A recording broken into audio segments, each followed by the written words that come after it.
America is a land of bright lights and broken dreams, a place that delights and inspires a hunger for fame.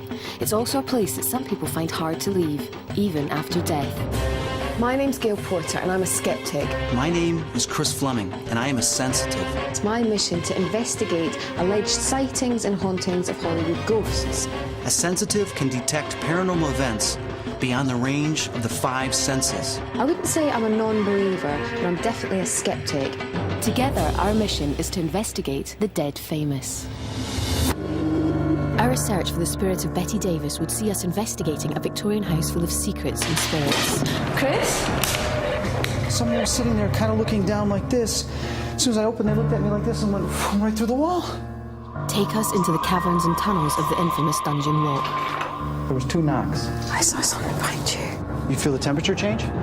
And lead us to one of the spookiest places in the world, Salem. He has blood on his hands that sat in that chair. I am death. My legs are like shaking right here. To the soul known as Bette Davis.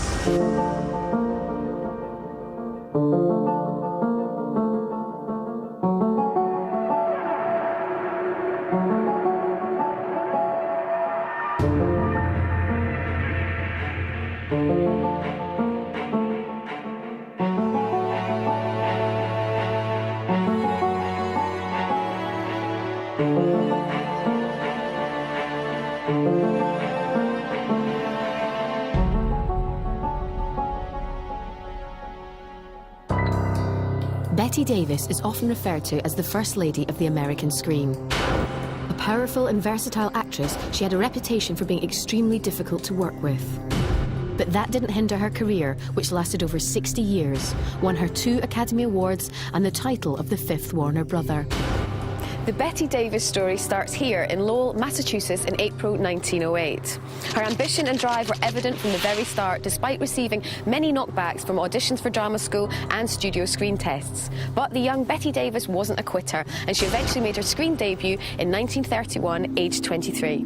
This region of Massachusetts is best known as the home of the infamous witchcraft trials of the 17th century. In fact, it is alleged that Bette Davis's own ancestors were accused of sorcery. Our investigation into the spirit of the indomitable Miss Davis is centered in this very area, a place heavy with ritual, magic, and paranormal activity. Ultimately, will it be Bette Davis's ghost that we find here in the region where she was born, or will a more malevolent spirit make its presence felt? Our investigation would start in Lowell itself, the small city proud to boast Bette Davis as its most famous daughter. On screen, Bette proved to be a powerful and enigmatic presence who demanded respect. But who was the real Bette Davis? I had tracked down Louis Karabatsos, Lowell's historian and a man who had contact with Miss Davis in her later years. What's the history with Bette Davis in Lowell? Well, she was born here. She was born in 1908, in April of 1908, and in a letter she sent me thanking me for inviting her to Lowell, she talks about her grandfather, who was a civil engineer and who really developed some of the parks in the city. So she did have connection to the city. How did you find her personality when you spoke to her? It was Bette Davis. I think what you saw on screen was what she was, a very self-assured, very matter-of-fact, very direct person. Why do you think that was? Do you think it was because she was getting older and she felt she had some sort of spiritual connection with Lowell and she wanted to come back for that reason? She accomplished a great deal, and as we all get older, we all want to go back to our roots, go back to where it all started. She had a very strong connection here, obviously with her family. She mentions her grandfather in the note, and it maybe for her was some finality to going back where it all started, even though she wasn't here that long. Meanwhile, in Boston, Chris was meeting with Howard Gottlieb, a close personal friend of the formidable Miss Davis. I met her through my friend Faith Baldwin, the novelist. We became great friends, and I saw a great deal of her thereafter. And I was amazed at the keenness of her mind, and of course she was extraordinarily opinionated. And that's what used to get her into a great deal of trouble on occasion, because she expressed herself both privately and publicly on many issues. What was she like as a person? Not a movie star, but as a person. Warm, direct, with people that she liked. Very cool and remote, with people that she felt were attempting to use her in some way. When you picked up the phone and you said, "This is Bette Davis," you knew you were talking to a personality of great magnitude and great magnificence. She had a reputation for being difficult to work with. She perhaps was more ambitious than anyone else. Ruthie, her mother, was more ambitious than she was. She willed Betty to fame. She willed into it. You know, Betty started out in a glove factory at a little town in Massachusetts, in Lowell. How do you think that Bette Davis would like to be remembered? The first lady of film. That's how she would wish to be remembered. And though she's over my shoulder watching me, I still feel she's here. I had been encouraged by the revelations of both of our interviewees. Bette Davis did indeed have a long and memorable association with this area. I felt that if we were to find her spirit, it would be here, in the region she called home, rather than the bright lights of Hollywood. So we headed west across the autumnal landscapes of Massachusetts and the area where Betty went to school. Our destination was a 26-room Victorian mansion. Not only did Betty visit this imposing house when she lived in the area, but it is now owned by the grandson of her chauffeur. There were associations with Bette Davis everywhere. Coincidence, or a sign that our search for her spirit would ultimately be successful? The house was constructed in 1875 by a wealthy furniture manufacturer and was the focal point of the local community when Bette Davis was there. Many celebrities have walked through the vast cavernous rooms. President Coolidge, the famous circus entrepreneur Barnum, and Bette Davis herself. But it's not just celebrities who are drawn to the ominous-looking house. Local legend says that it's haunted. This house is haunted, and that's my expert opinion. It's an exciting house. There are quite a few entities, I think, in this house. And I personally have encountered at least 3 of the entities. Could one of those entities be Bette Davis? Would we find any trace of her spirit here? This is eerie looking. Well, this is it. It's good, isn't it? It's big. Yeah. We entered the looming house to be greeted by the owners, Mark and Suzanne Vaux. Hi. Mark is the grandson of Bette Davis's beloved chauffeur, and they both believe that the house they call home is also home to numerous spirits. Do you mind giving us a wee tour of your house and telling us We'd love to. pleasure. Where the activity starts? Sure. Let's go right on up the main staircase. Yeah. This is the second level of the house, the second floor here, and this is actually where all of the paranormal activity starts. This room over here, in April of 1963, there was a fire in the house. The fire department is literally about 100 yards up the street, so they responded to the call in approximately 15 to 20 seconds they were here. When they converged on the room, which was pretty much simultaneously, the fire was out. It had put itself out. And no one could have put it out. Nobody could have put it out. Unfortunately, the gentleman in the room was dead from asphyxiation, and his bed was burned, and he was burned. There wasn't any fire damage to the walls, the ceilings, or the floors. Zero. None. And that gentleman is still with us today. One night I came up with a plate of food, and I couldn't get that door open. And as I approached it, it just swung open by itself.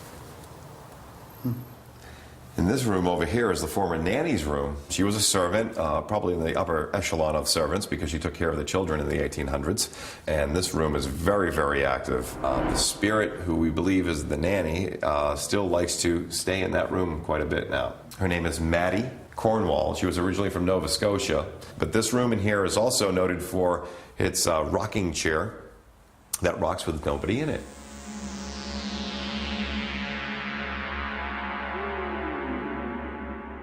We headed to the basement where a previous visitor had picked up paranormal energy. He's a medium, he's in the house, and he says that there's something in the basement that Maddie does not want in the house that disturbs her. We had to come down here to find it.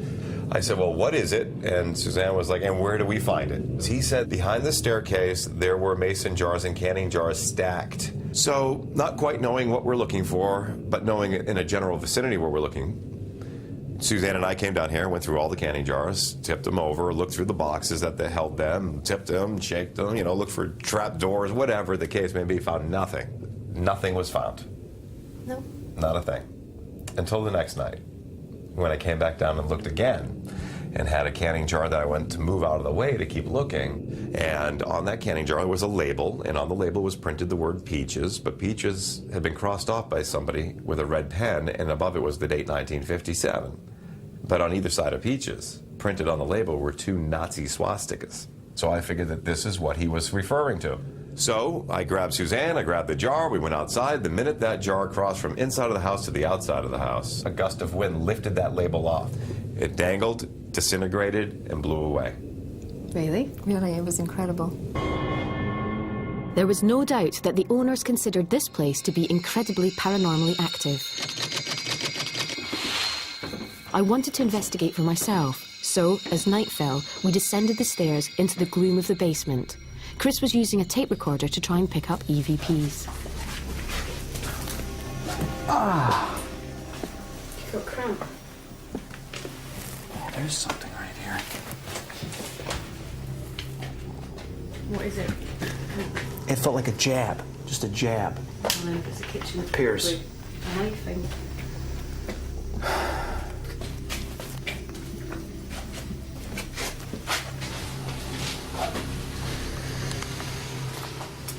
Is there anybody else here besides us? Speak to us.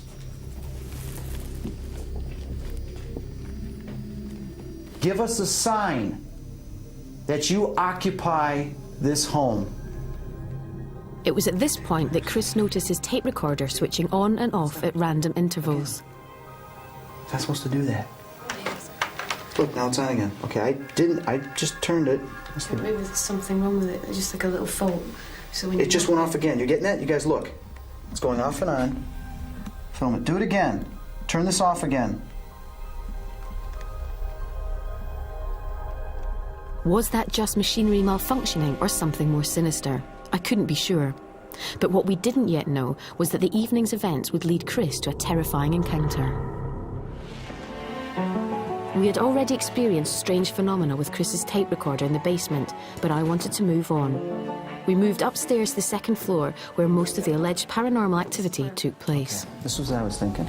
Okay. All right? You know, Mark was telling a story about here with the lady. Yep. How about you go in that room?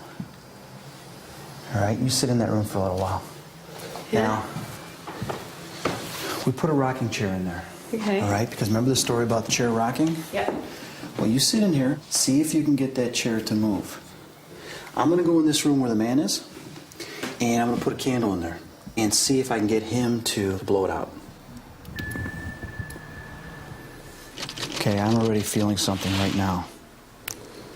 There's something here.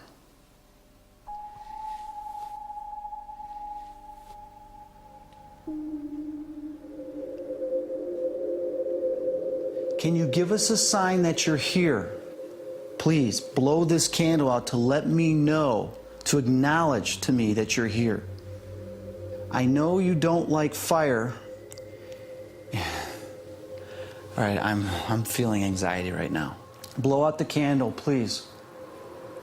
Please blow out the candle. There's actually something quite unnerving about this room. And even although Mattie's supposed to be a really nice spirit, friendly spirit, I kind of get the feeling that because I don't actually belong in this house, I don't know, I just get this uneasy feeling that maybe she's not happy that I'm here. Chris, is that you? I know you're in this house. If you're still in this room, give me a sign. Make contact with me.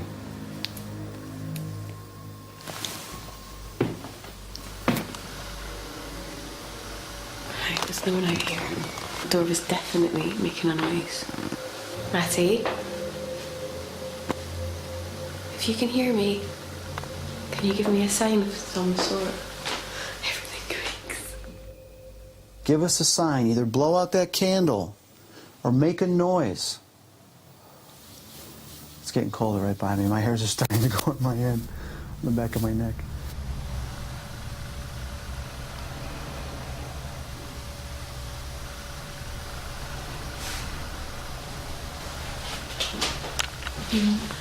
Hello? Okay, there's a definite noise coming from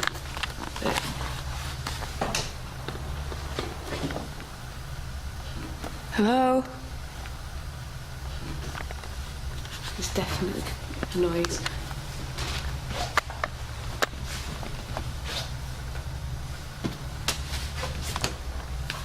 Hello?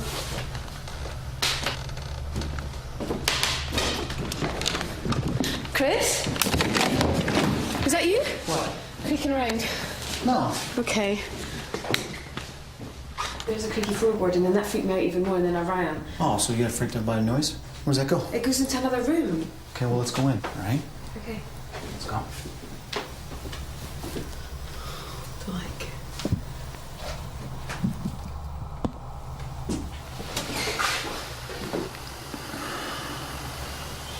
I don't like this room.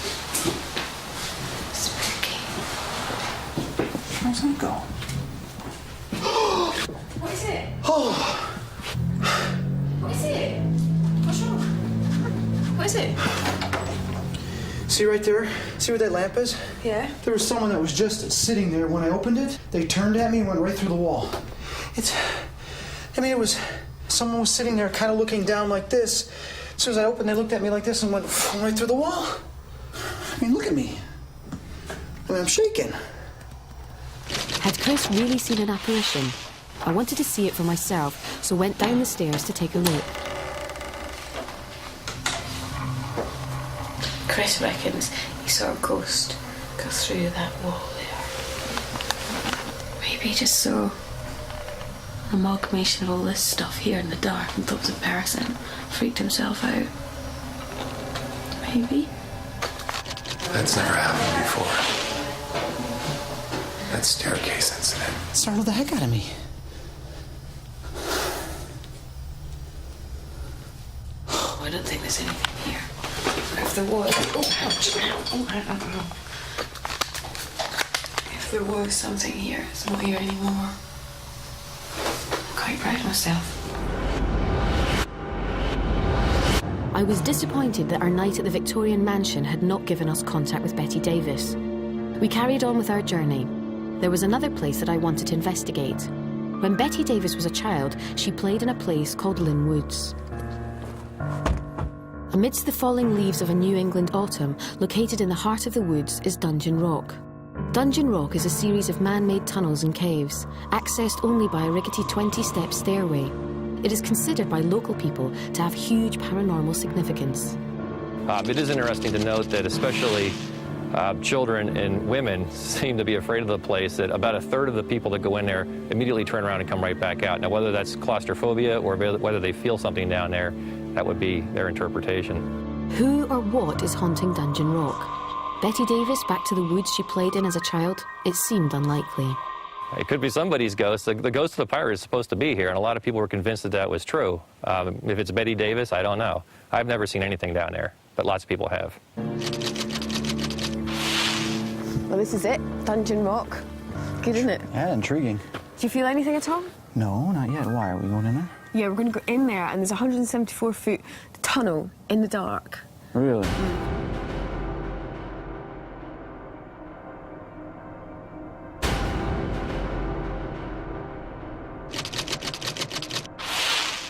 Dungeon Rock's appeal as a playground for children is obvious, but it also allegedly has a more sinister history involving cults, satanic practice and rituals. Really slippy. Be careful. Right? Yeah. What's that on the wall? What is that? Oh, I don't like it, do you? You mean this is the one place where they had cults? Yeah, they used to come down here and sacrifice people. Right. What's down there, then? It's like Luna, isn't it? Like all dirt. What is that, all dirt over there? Oh, let's go. Maybe that's where they buried these people you're talking about. Is there anybody here that would like to communicate with us?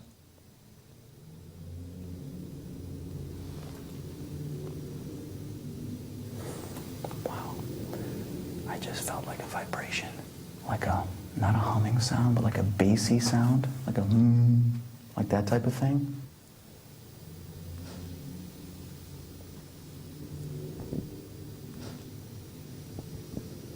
What was that?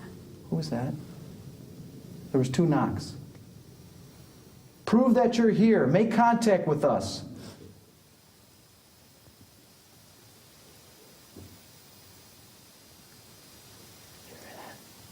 What's it? It's getting cold right by me.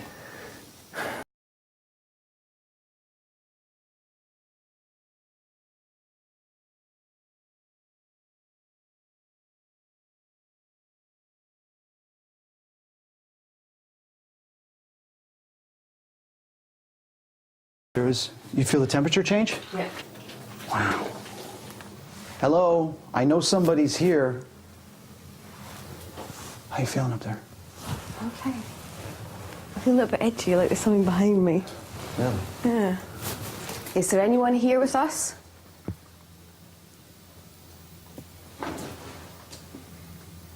If there is, could you give us a sign of some sort? Did you hear like a breath? There's something by us. Yeah, I know. I saw something behind you.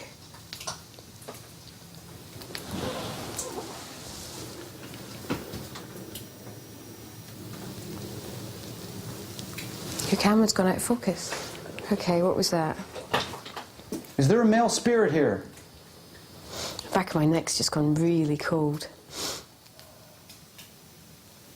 Why is it that when you get in a place like this, 1 minute your breath will be like that, 1 minute it won't? Do you have an explanation for that? No, look. You see it? It's gone. Look. Yeah. It's just gone like that. Because as if it moved up to you, it was right by you and then it moved away. I mean, that's my belief. Shit. I actually could see my breath a minute ago, and now I just can't see it at all. So it's moving around. I want to go up by the stairs because I felt that apprehension. What are you thinking? Well, a female, all right? Female standing here, terrified, and I'm sensing that they threw her down here. But I don't think these were here then. They weren't here. There was like a way to get down. I see her bouncing on the rocks, going all the way down, and then her body laying there in pain. I mean, I know that's a little morbid, but that's what I'm picking up. The female was thrown down here, and then, of course, she was killed down here. 2 males, 1 female. Well, it's not Bette Davis. We know that.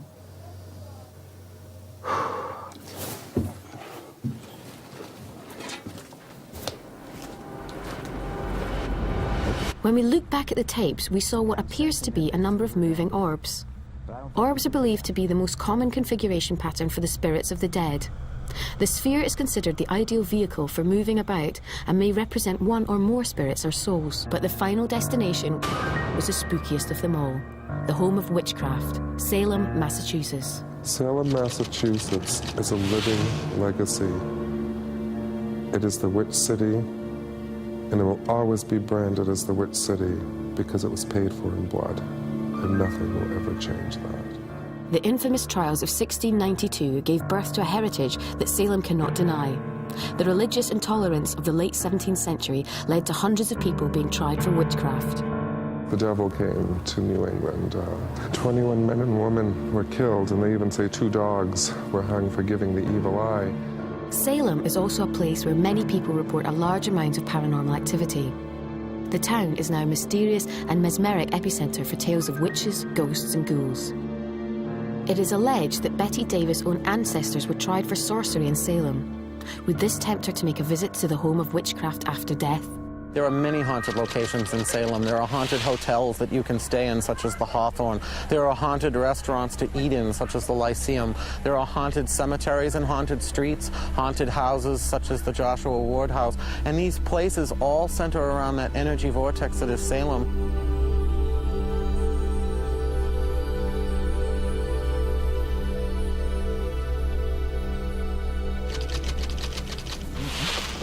Well, I thought we'd come here to Salem because this place here, the Pioneer Village, Bette Davis actually came here to open this place. So I thought it'd be worth our while to come here. But obviously Salem is more famous for the 17th century witchcraft trials. And I've got some pretty interesting people and pretty interesting things for us to do later. I don't like that look on your face. Is it something wicked? No, it will be fun and unusual.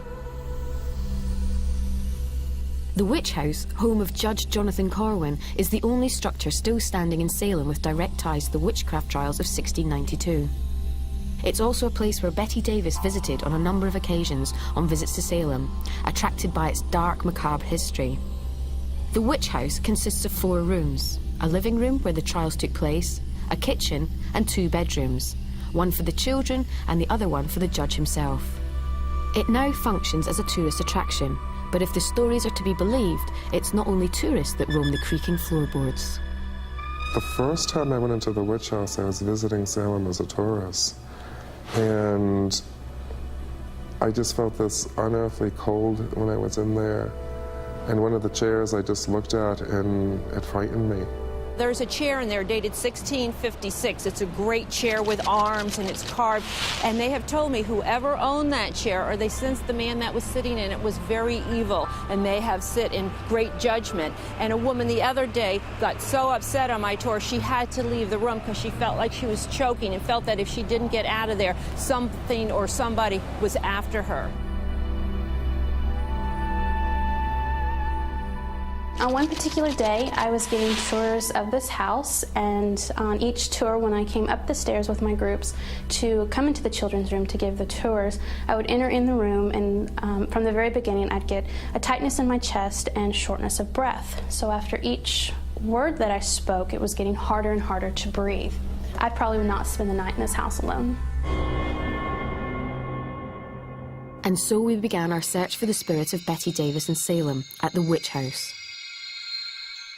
As darkness fell, we arrived at the house, and I was eager to see if Chris would pick up what previous psychics had felt. Right, this room was where they had the pre-trials for the witches. Really? In the judge's house. And then in the evening, they would just use it as a family room and sit and read the Bible and have dinner and stuff, you know, after. Convenient. And this is the actual room that Yep. they did the trials? Yep. You're like giving me chills just talking about that. Now what I'm going to do is I'm going to use both senses. I'm going to use the EMF detector to see if I get any spikes, any changes. Yeah. And then I'm also going to see if I feel anything, any place memory. Just give me some moments to see what I can tap into. Okay, my legs are like shaking right here. Apparently, there was one thing that I was told. 3 other psychics have picked up something from one piece of furniture in this room. Okay, you want me to try to find it? Yeah, and I want to know if it's positive or negative. Okay.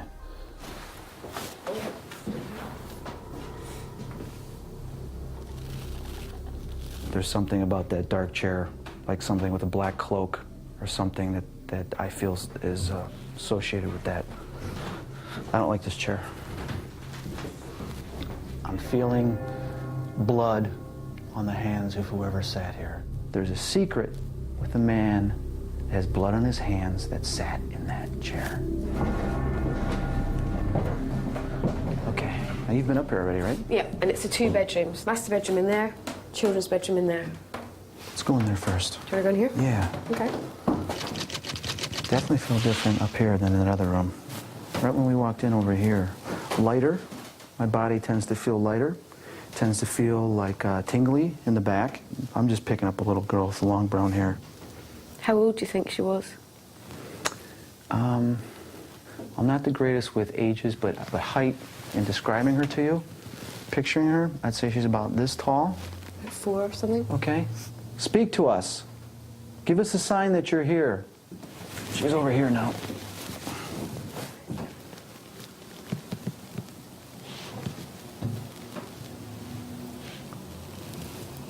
She's right over here. Hi. What is your name? I think she's just a little afraid of us.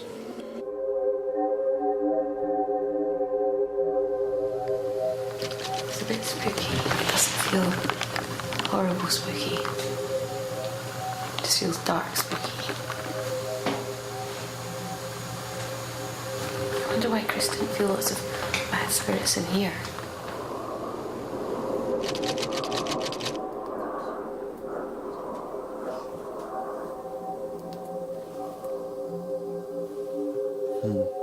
See that right there on the bed? Look at that. Look at that. It's an orb in movement quickly. Look at that. Very rare do you get an orb in movement like that. What was this strange form? Had Chris caught a moving orb on camera? It certainly seemed possible. Hey, let's do a test. We'll see what happens. Nothing. I'm gonna do it again. Nope, nothing. Brilliant, brilliant. It's the best thing we've gotten here so far.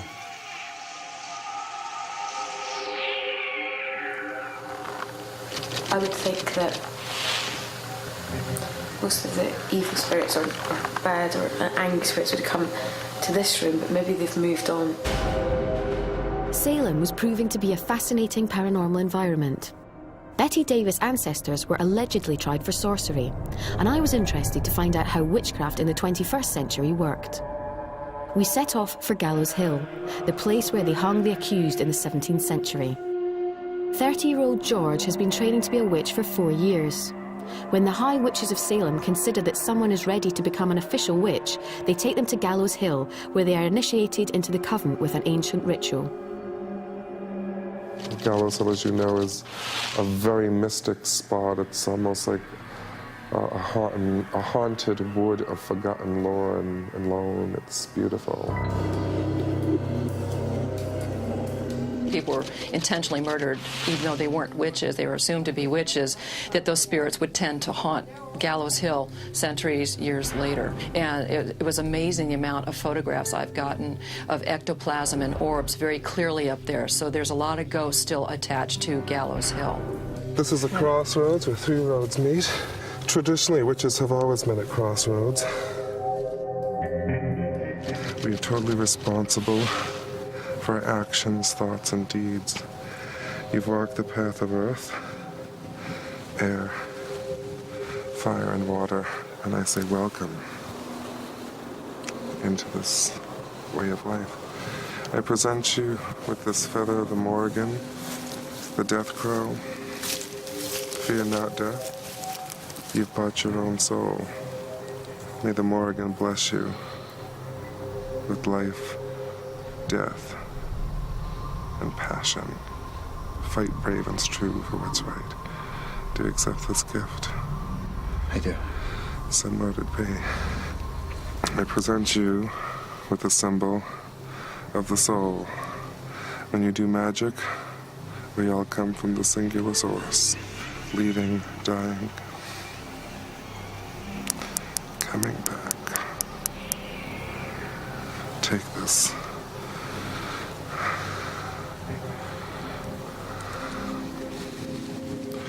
I paint on your forehead the symbol of the moon, because the moon is the guardian of your subconscious mind, hopes, and dreams.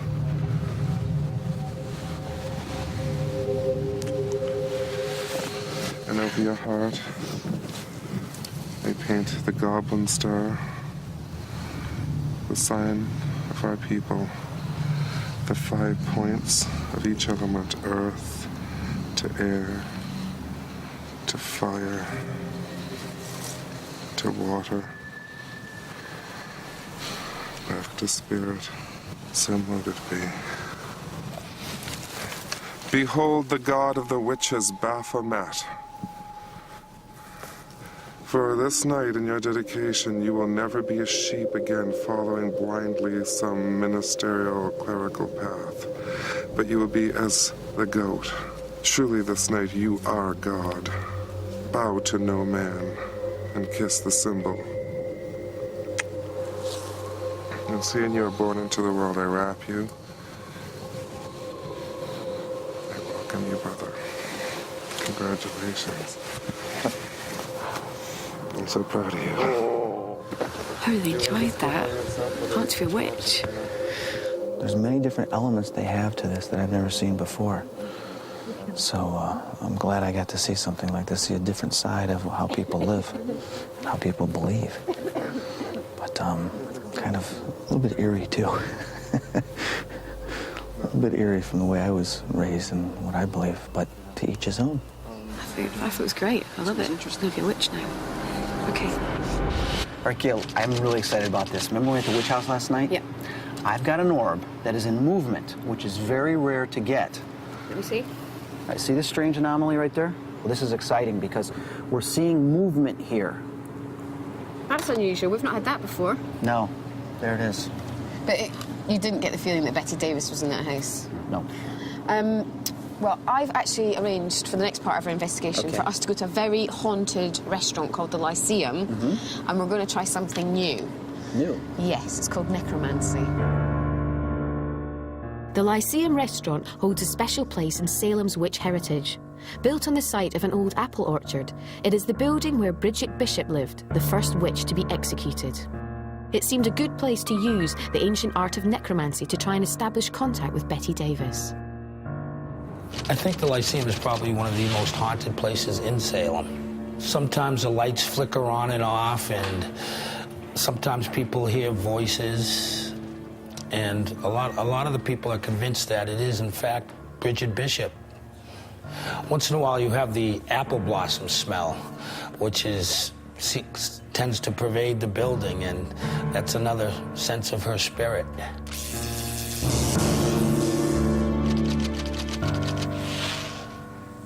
Sean, could you tell me what necromancy is all about? Necromancy's ability to summon and work with the spirits of the dead to do your bidding. It goes one step beyond mediumship. And what is the purpose of all these objects on the table? We have an hourglass, a sign of witchcraft. Time waits for no man. Time is fleeting. Enjoy the here and now. Does the hourglass teach us? We have Anubis, the Egyptian lord of the underworld, embalming in the dead. We have the ram skull, symbolic of strength. The crystal ball is like a TV screen to the sensitive, clairvoyant, or to the necromancer. It serves as a gateway to the other world. The room will fade to black. The ball will be the only thing in existence, and you will see smoke rise from within the ball. We have the cauldron, which is the source of birth. The candle represents the soul. We have the human bones, a chicken foot sacred to voodoo. We have the Morrigan, Celtic goddess of the death, by the skull of a crow. And the most important part of necromancy is the magister of the event. I cast a spell right now of necromancy that whosoever shall look into the eyes of the skull, let them see their own shortcomings. Let them drop their problems and pettinesses of the day and just enjoy today. For surely this may await thee soon, maybe as soon as tomorrow. How is all this going to help us contact Bette Davis? She'll be the first actress in the world presented with an award called the Golden Skull Award. It's a post-mortem award for her contributions and her expertise in her art and in her craft, for such movies as Crowhaven Farm, Wicked Stepmother, where she was a meddlesome witch but wielded some kind of power, and most importantly, Whatever Happened to Baby Jane, where she teaches us the cost of vanity gone mad and cruelty gone unchecked.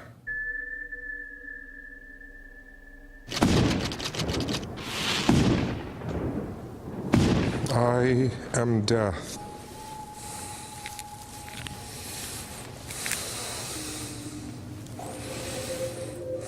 I enchant these objects, and I pull their power. Symbolically and emotionally, let them be ignited with fire. I summon and stir the power of the goat. I knock on the board 3 times, opening the spirits. Kera Santura Pakai Doramat Deragantia Santurisha Helasantiango.